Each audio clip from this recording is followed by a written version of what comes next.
Assalamualaikum warahmatullahi wabarakatuh. Perkenalkan, nama saya Novita Handayani Putri, NIM saya 2021010100001. Di sini saya akan menjelaskan tentang pengertian toharo dan macam-macam toharo. Pengertian toharo. Toharo menurut bahasa itu berasal dari kata tohur yang artinya bersuci atau bersih. Sedangkan menurut istilah adalah bersuci dari hadas maupun yaitu hadas kecil maupun hadas besar, dan bersuci dari najis, baik itu najis dari badan, pakaian, dan segala sesuatu yang berkaitan dengan badan. Nah, toharo itu merupakan anak kunci dari syarat sahnya sholat, seperti yang dijelaskan dalam sabda Nabi Muhammad SAW, yaitu kuncinya sholat adalah suci, penghormatannya sholat adalah takbir, dan perhiasannya sholat adalah salam. Nah, dalam firman Allah Subhanahu wa Ta'ala dalam Quran surat Al-Baqarah ayat 222, yaitu menjelaskan tentang kebersihan lahir dan batin, yang artinya sesungguhnya Allah mencintai orang-orang yang bertobat dan mencintai orang-orang yang suci dan lagi bersih. Selain dalam Al-Quran, juga terdapat dalam hadis riwayat Muslim, yaitu Nabi Muhammad SAW bersabda bahwasannya an-nawafatu minal iman, kebersihan adalah sebagian dari iman. Nah, jadi dalam hal ini hukum toharo itu adalah wajib. Macam-macam toharo adalah yang pertama yaitu toharo maknawiyah atau bersuci rohani. Toharo maknawiyah itu membersihkan diri dari kotoran batin yang berupa dosa dan penyakit hati seperti iri, dengki, takabur, dan lain sebagainya. Toharo maknawiyah ini sangatlah penting sebelum kita melakukan toharo hisiyah, karena ketika bersuci itu harus dalam keadaan bersih dari sifat-sifat syirik. Nah, yang kedua yaitu toharo hisiyah atau toharo bersuci jasmani, yaitu membersihkan bagian tubuh dari sesuatu yang terkena najis, baik itu segala macam bentuk kotoran maupun segala sesuatu yang terkena hadas, baik itu kecil maupun hadas besar. Nah, cara membersihkan diri dari hadas dan najis yaitu dilakukan dengan menggunakan air. Nah, seperti air wudhu, tayamum, mandi besar. Nah, tayamum itu dilakukan ketika tidak memiliki air atau tidak adanya air. Sekian yang dapat saya sampaikan, kurang lebihnya mohon maaf. Wassalamualaikum warahmatullahi wabarakatuh. Bismillahirrahmanirrahim. Assalamualaikum warahmatullahi wabarakatuh. Nama saya Rania Sabrina Salsabil, NIM 2012101010019. Di sini saya akan menjelaskan 7 macam air yang dapat digunakan untuk toharo atau bersuci. Yang pertama, air hujan, air sungai, air laut, air dari mata air sumur, air salju, dan air embun. Selanjutnya saya akan menjelaskan tentang 4 pembagian air menurut mazhab Imam Syafi'i. Menurut mazhab Imam Syafi'i, ada 4 macam air yang dapat digunakan untuk toharo atau bersuci, dengan volume minimal 2 kulah atau setara dengan 60 cm. Pembagian yang pertama yaitu air mutlak. Air mutlak yaitu air suci dan mensucikan, yaitu air yang masih murni dan tidak bercampur dengan sesuatu yang lain.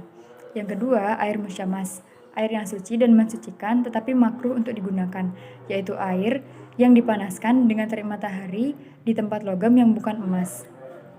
Yang ketiga, air mustakmal, yaitu air suci tetapi tidak mensucikan karena telah dipakai untuk toharo atau bersuci sebelumnya. Yang terakhir adalah air mutanajis. Air mutanajis yaitu air yang najis dan tidak mensucikan, yaitu air yang telah kemasukan benda najis atau yang terkena najis dengan volume kurang dari 2 kulah, sehingga merubah salah satu dari sifatnya, yaitu merubah rasa, merubah bau, ataupun merubah warnanya, sehingga tidak dapat digunakan untuk berwudu atau bersuci. Terima kasih. Wassalamualaikum warahmatullahi wabarakatuh. Assalamualaikum warahmatullahi wabarakatuh. Perkenalkan, nama saya Muhammad Fikri Alamsyah, NIM 2011011100062. Di sini saya akan menjelaskan tentang cara-cara bersuci dari najis dan hadas. Yang pertama yaitu wudhu. Wudhu secara bahasa berarti keindahan dan kecerahan. Sedangkan menurut istilah syara, bersuci dengan air dalam rangka menghilangkan najis kecil yang terdapat pada wajah, kedua tangan, kepala, dan kedua kaki disertai dengan niat. Yang selanjutnya yaitu rukun wudhu, antara lain yang pertama adalah niat, yang kedua membasuh muka, yang ketiga membasuh dua tangan sampai siku, yang keempat mengusap sebagian kepala, yang kelima membasuh kaki sampai mata kaki, yang keenam tertib artinya urut. Yang selanjutnya yaitu sunnah wudhu. Yang pertama membaca basmalah, yang kedua membasuh tangan sampai pergelangan terlebih dahulu, yang ketiga berkumur-kumur, yang keempat membersihkan hidung, yang kelima menyela-nyela janggut yang tebal, yang keenam mendahulukan anggota yang kanan, yang ketujuh mengusap kepala, yang kedelapan menyela-nyela jari tangan dan jari kaki, yang kesembilan mengusap kedua telinga, yang kesepuluh membasuh sampai 3 kali, yang ke-11 yaitu berturut-turut, dan yang terakhir yaitu berdoa setelah wudhu. Selanjutnya yaitu hal-hal yang membatalkan wudhu. Yang pertama yaitu keluarnya sesuatu dari 2 jalan. Yang kedua yaitu tertidur dengan posisi tidak duduk yang tetap. Yang ketiga hilangnya akal atau gila, pingsan, mabuk, dan sebagainya. Yang keempat yaitu tersentuh kemaluan dengan telapak kanan. Yang keenam tersentuhnya kulit laki-laki dengan kulit perempuan yang bukan muhrim dan tidak beralas. Yang nomor 2 yaitu mandi. Mandi dalam bahasa Arab al-ghuslu artinya mengalirkan air pada apa saja. Menurut pengertian syara berarti meratakan air yang suci pada seluruh tubuh disertai dengan niat. Pengertian lain ialah mengalirkan air ke seluruh tubuh baik yang berupa kulit, rambut, ataupun kuku dengan memakai niat tertentu. Mandi ini ada yang hukumnya wajib dan ada yang hukumnya sunnah. Hal-hal yang mewajibkan mandi yaitu mandi besar atau mandi wajib. Yang pertama yaitu berhubungan suami istri, mengeluarkan mani. Yang ketiga mati, yang keempat haid, nifas, wiladah atau melahirkan. Yang selanjutnya yaitu rukun mandi. Yang pertama yaitu niat, menghilangkan najis bila terdapat pada badannya, meratakan air ke seluruh tubuh baik berupa rambut maupun kulit. Sunnah mandi, yang pertama yaitu membaca basmalah, yang kedua berwudu sebelum mandi, yang ketiga menggosokkan badan dengan tangan, menyela-nyela pada rambut yang tebal, membasuh sampai 3 kali, berturut-turut mendahulukan anggota yang kanan, dan yang terakhir yaitu memakai basan. Cukup sekian dari saya, untuk materi selanjutnya akan disampaikan oleh teman saya. Sekian dari saya, wassalamualaikum warahmatullahi wabarakatuh. Assalamualaikum warahmatullahi wabarakatuh. Nama saya Farah Jibrailahi, nomor NIM 20210101038. Di sini saya akan mempresentasikan tentang tayamum dan istinja. Tayamum adalah salah satu cara bersuci sebagai ganti berwudu atau mandi apabila berhalangan memakai air. 2. Syarat tayamum: A. Islam. B. Tidak ada air dan telah berusaha mencarinya tetapi tidak bertemu. C.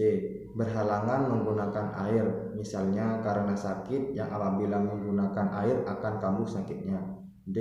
Telah masuk waktu sholat. E. Dengan debu yang suci. F. Bersih dari haid dan nifas. 3. Rukun tayamum: A. Niat. B. Mengusap muka dengan debu dari tangan yang baru diletakkan ke debu. C. Tertib.